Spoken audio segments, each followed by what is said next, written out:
అండి ఈరోజు నేను చేయబోయే రెసిపీ టమాటా బజ్జీ.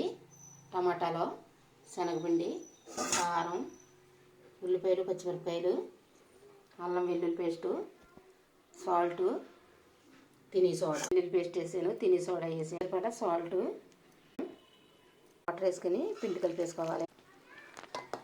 2-3 గంటలు ఇలాగా ఉత్తి వేసేద్దాం. వేగిపోయి ఒక ప్లేట్లో తీసేద్దాం. ప్లేట్లు వేసేసుకుందాం, చేసేసుకుందాం.